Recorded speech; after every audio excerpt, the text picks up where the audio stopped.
Director Defense Information is still with us in the studio. Of course, we did say we'll be looking at a number of things, and what you just heard the Director General of the NOA talk about, hate speech, is also one of them.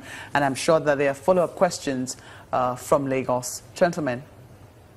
Before we get to that bit of the hate speech, I just wanted to clarify from General Enenche. Are you categorically telling us now that the Shekau has been neutralized and that what we have now are those Shekaus that are like in the form of Bruce Lee? Is that what you're saying?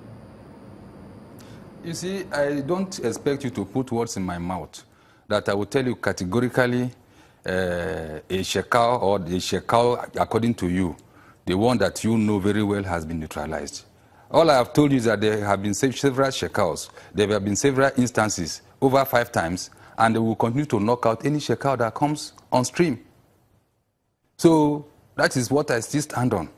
So for you to expect me to tell the public that there was one Shekau that we identified as a proper Shekau from birth, you know, nothing like that.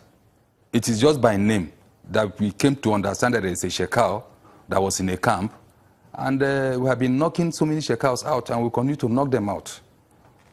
Thank you. At the moment, is there anyone in that leadership position that the military is gunning for now? Because the Minister of Defense some time ago did say that those marching orders were still there to fish him out.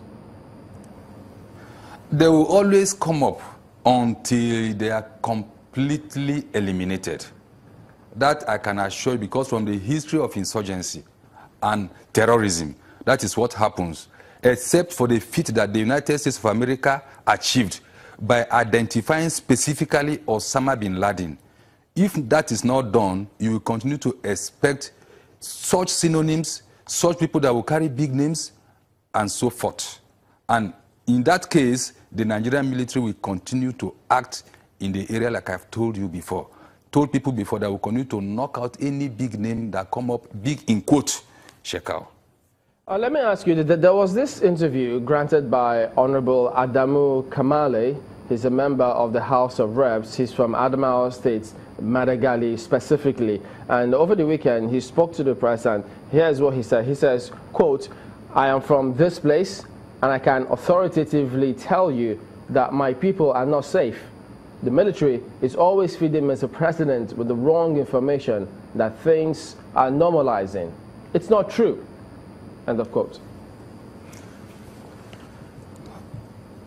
How do you respond to that? My response to that comment, with all sense of due respect, is that you don't expect, of course the military cannot report, just like every other person will report. The media, they report, they have their style of reporting. Just like the honorable member of the House of Rep has his way of reporting. Just like the people in that area will report. Military reporting is not sensationalized at all. It is real, factual, and exact. There is a format for it. It is progressive. The way we see things as being progressive can never be the way the people from the other side, permit me to use that expression, will see it. How was Madagali? Under total control, command and control, if I will put it that way. How is Madagali now? People go to farm, they are attacked. And all. And that is a spillover when the epicenter was busted. And we have been explaining that to the general public. And I also want to state that never can the Chief of Defense Staff lead other service chiefs to go and present a different picture to the Commander-in-Chief. It can never happen. First and foremost, by training. Secondly, by oath of allegiance. And thirdly, if he does that, he cannot get his wants. Of course, in any operation, you have your needs and the wants. The needs we already have, the basic weapons, the basic tools we need, but the wants are the incidentals. If you don't tell your Commander-in-Chief the true situation, how does he give you the wants? So it is not possible. I will look at this situation as the way people look at things differently. And that was how they saw it, that things are not improving. But for us, it is progressive. progressive in the sense of one stage leading to the other, and that is the stage of spillover. Busted at Sambisa Forest, Camp Zero, spreading all over the whole place. They are now hungry. They are coming out. We are tired of staying in the bushes and then coming out to hunt for food. And the good news is that some of them are surrendering, and we are vetting them to be sure that they are actually surrendering. So it is not true and can never be true